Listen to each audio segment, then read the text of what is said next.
Okay, observe this table. This is the data of the share price of three companies from a stock market portfolio. What do you see in them? Maybe just the random numbers? But let me just plot this data on a graph and show you the graph itself. Now what do you see? You'll observe that your mind can quickly recognize patterns in the data if the price of the company is going up or down or stays almost the same. But what does that mean? That means we humans are way better at understanding the visuals than the numbers itself. And that is why visualization plays a very important role whenever you deal with the data itself. So in this series we'll cover matplotlib, which is one of the most popularly used Python library for data visualization. And in this part I'll show you how you can start with matplotlib to plot a basic plot. Then we'll discuss the anatomy of a figure, that is, what are the basic components of a figure. Then we'll discuss how we can format our plot to better convey the information and improve the appearance of our plot. So let's get started. Okay, so now we are in our coding environment, and for this tutorial, I'll be using Google Colab. You can use any other platforms like Jupyter Notebook, or you can use an IDE like PyCharm. That's completely your choice. But for this tutorial, I'll use Google Colab. So let's just get started. So I'll just rename my file. So since we will be learning matplotlib, I'll just rename it to matplotlib and the mlmine. All right. So we have renamed the file. Now the first thing first, in Google Colab, we already have matplotlib library installed. If you are using any other platforms, then you can use pip install command. You can just do pip install matplotlib and then you can run it. In Google Colab, I have to put an exclamation mark, but you don't have to put it in another platform. That's just specific to Google Colab to just say that this is a shell command and not any simple Python command. Okay, so as I already told, we already have matplotlib installed. It just said requirement already satisfied. Okay, now let's just start importing the libraries that we will be needing. So in matplotlib, we have different modules, and pyplot is one of the modules that is used most of the times for plotting any figure. So we'll use that only here as well. And I'll just alias that name with PLT. Aliasing is just giving the temporary name. Okay. Then I'll also import pandas. Why I'm importing pandas? Because I'll also show you how you can use data frames as well to plot your data. All right. So we have our libraries installed. Now the first thing first, we need the data. So if you remember in the beginning of the video, I have shown you the share prices of three companies. I use the same data here as well. All right. Now I can use a snippet of the data to just copy and paste it here in order to save the time. But if you observe, we have four lists here. The X variable represents the months that are there in a year. So we have 12 months, and in each month we record a share price of all these three companies. All right. So these represents the months. Then Y1, Y2 and Y3 just represents the share price of company A, company B and company C. All right. So I'll just comment this here for better understanding, and I'll just run this cell. So now we have our data ready. If I just show you what is the type of data, you see the data is of list type, but you can use list, tuples, arrays, dictionaries, different types of data to plot the same data. All right. So this is a list type data. So I'll just remove this and I'll do plt.plot. So this is the method that we use to plot any data. So remember this always, we have to use .plot method. In that method, we have to first provide the x-axis values and then we have to provide the y-axis values. Okay. So for now, I'll just plot the company A share prices. And if you see, we have our basic plot ready. So this is the plot for company A. If you want to plot for company B and C as well, what you can do is you can again type X and Y values and X and Y values, but now for three different companies. So if I do this, these three plots are generated in the same figure itself. In the later in the later part of the series, I'll also show you how you can use different plots for plotting different types of data. But in this, I'll just show you how you can plot the data in the same window itself. All right. So this is one way of doing that. You can also do it in a much cleaner way. So I can use the same command again for 3 share prices. And now you'll get the same result. But now it's better to understand the code that we have 3 different plot data. All right. So this is how you can plot your data generated from list. Let's say if you have the plot data generated from a CSV file. So what you'll do is you will have a input data.csv. So that's a CSV file which will contain your data. What you can do in that case is you can just read that data using the PD, which is the pandas library, and .read CSV command you can use, and then you can provide the file name, which is input data.csv. If I do this, we have our data frame in this variable df. If I just do df.info, then you can see what all the data are there in this particular data frame. So you have 4 columns again for the x, y1, y2 and y3, and you have 12 entries in each of the columns. Now if you want to fetch one particular column, you can do df and then you can use inverted commas and the name of the column. It will print you all the values inside that particular column. Now I have already covered how you can use pandas to use and visualize the data. If you want to learn more on that, you can just click on the video about somewhere here and watch that video later to better understand how you can use pandas library as well. All right. So for now, we have our data in our environment, which is a data frame format. And now I can use that data to plot my basic plots. So that's simple. You can just copy this command that you have used previously, and instead of x, you can again replace that with df and then x. All right. And it will just give you the same output. So I'll do that for everything, and similarly for y1 and y2 and y3. Okay. So if I just run this, you see we have the same plots with us. Now let us move on and understand what is the basic anatomy of a figure. That is, what are the different components in a figure. All right. So if you see this figure, this is a typical figure that you can observe. In this figure, you have different components. All right. If you observe, the data is same, but it also contains the title of the figure. It contains the x and y labels, which represents what these numbers actually represent on the x and the y axis. It contains the grids. So grids are helpful when you have to better visualize the plots. It also contains the legends. So legends are used when you have multiple lines in the same plot to just represent which line represents what data. Okay. Then you can also see we have y limit and x limit, and we can just change the range of my x and y axis to better understand the data in different ranges. Okay. So these are the basic components that you need to know for a figure. Of course, there are much more different components as well, which you don't need to go into detail right now. But these are the basic components that you need to remember for now. Okay.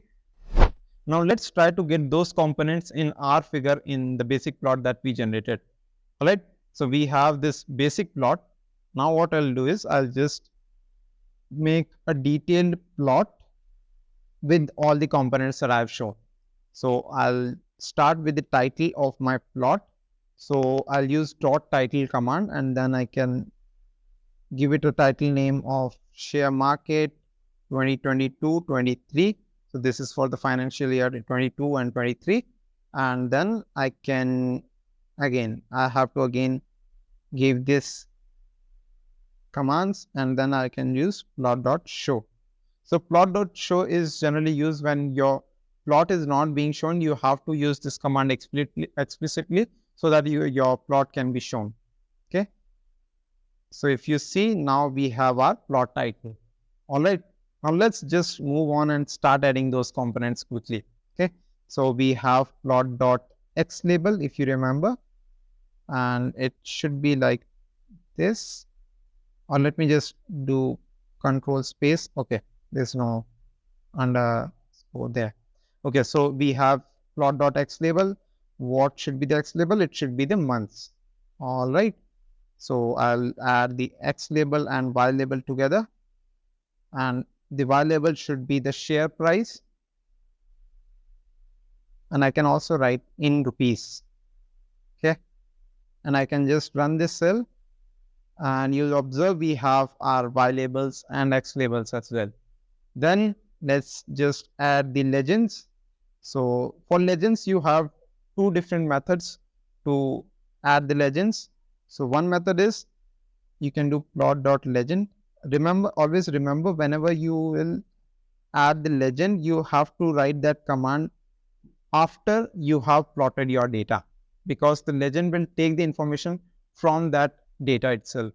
You can't do plot.legend before this these three commands. Okay, so I'll use plot.legend here.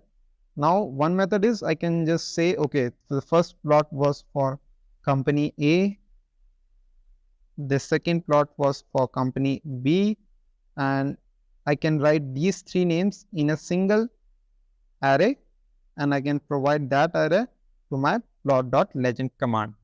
So if you see, now we have our legends here shown as well. Now there's an issue with this particular method. What if you have different lines and you don't know which line is which line is showing what information, or there could be a certain confusion. Let's say if I just write company C here and company B here, it will give me the total wrong information, okay, because of this wrong assigning of the legends. So what is the good practice to do is, whenever you write plt.plot, you always assign label to your plot. So I can say this plot is for company A, this plot is for company B, and this plot is for company C. All right. So what does that, what it will do is, now you have the labels with your plots itself. Now you don't need to enter what is the information should be there in the legends. This command will automatically take that information and will plot the same information in the figure. So you see, now we have the same output, but there is lesser chances of getting misleading information with this particular technique. Okay, so this is how you can plot your legends. Then in order to add grid, that's really simple. You can just say plot.grid, and it will just add the grids to your plot. Okay, come on. Okay, so now we have the grids as well, and now it looks way better than what was the plot that we generated in the basic commands. Okay, so these were the few components in any figure that you must remember in order to better convey the information to the viewer. Now let's move on to the last part of our tutorial video, which is the formatting part. So till now we have seen how we can add information and add different components that convey certain information on our plot. From this point of onwards, we'll just see how we can improve the appearance of our plot and nothing else. Alright. So for that, we have different options in our plotting as well. I'll show you few of them. Okay, so I'll just copy the previous command so that we can do our formatting on the previous plot itself. Alright. So whenever you use plt.plot, you can use different options to format your plot. So if you see, we have different lines. You can change different parameters of these lines, and some of the major ones are, you can change the color of the line. You can add the markers to the line. By marker, what I mean is, we have points which we have plotted, and then we join those points with the straight line. But if you want to plot those points where those were plotted, then we can add a marker on that point. I'll show you in this video only. Then the third thing was to change the line style. Okay, so if you want to have a solid line, or if you want to have a dashed line or dotted line, you can change that as well. So these are the three things you can change using the .plot command. I'll show you one by one how do they work. So for the color, you just have to write color equals to then the name of the color. So if you see for the company A, we have this plot, which is the blue line right now. If I just change this and show you the output, you'll see the color of the line has been changed to red. You can choose whatever color you like. Okay. Now there is a list of colors that you can choose from. I'll place the list somewhere on the window right now, and you can select from that and choose your color. But let's say I don't want to choose from that particular list. Then you can use hexacode values for your colors. Okay. What hexacode values represent is you can just use a hashtag and you can use then 6 digits for representing your color code. So what does that represent? The first 2 digits represent the intensity of the red color. The second 2 digits represent the intensity of the green color. And the last 2 digits represent the intensity of the blue color, which is the RGB format. So if I just do this, you can assume the color would be blacks because I have given 0 intensity for all the 3 components. And you can use different values and change your color and choose your color whatever you want to have. The next thing is the markers. So for marker, I have to use marker equals to. Now there are different lists of markers. I'll place the list somewhere on the screen, and you can see that list and choose from that list for your own marker style. Okay. For now, let me just do S. So S means the square. So what it will do is you see we have the squares on each of the points that were there in the data. Okay. Now you can see the appearance of the figure is better as compared to previous case. So the third component that is there is line style. So what it will do is it will change the style of your line. For that, you can do line style equals. Then for solid, you can just write single dash. For dashed line, you can write double dash, and you have different lists. I think 4 to 5 components are there. You can see that on the screen right now, and you can choose from that list whatever you like. So I use the double dash. So you can see the line is in the double or in the dashed mode, I can say. Okay. So now you can do this with all the other plots as well. So for this, I have already written a snippet. So I'll just copy that so that we can have a better looking plot from now onwards. Okay. And so if I just run this first, you see this plot looks way better than our previous plot. Okay. Now, apart from it, I have also added a component for line width. So this is the secondary component that you can use to change the width of your line. Okay. So I can do 2, 3 or whatever choice you want to have. So the thickness of the line will increase based on this. So these are some of the components that you can use to improve the appearance of your figure. Now there are a few more things that I would like to cover as a bonus. So for example, if you, in the title or in the X label, Y label, you want to make the text bold or something like that. So for that, if you want to make the text bold, what you can do is you can use font weight parameter, and then you can write bold inside this. Okay. What it will do is it will just simply bold your title. You can see. Okay. And similarly, you can use the same parameter in X label or something like that. So I'll just show you for both the X label and Y label, and you can see the difference right here. Okay. So this is how you can bold your text. If you want to change the size, you can just simply do font size equals and put a number, let's say 12. And then if I do this, I think it would be too big, but let's see. Oh, it's not that big. So if I just do 22, let's see even if it's working. Yeah. So with 22, the size is too much. I'll just reduce it to 12, which I liked. And that's how you can change the size of your font as well. So these are some of the components. You don't need to remember all of this. These are always available on the online documentation. It's just for you to just have in mind that these are the various possibilities that you could have while plotting the data and improve the appearance of the plot. Okay. That's it for today, and I hope this series will help you kickstart your journey in learning how to use matplotlib in Python to plot your basic plots.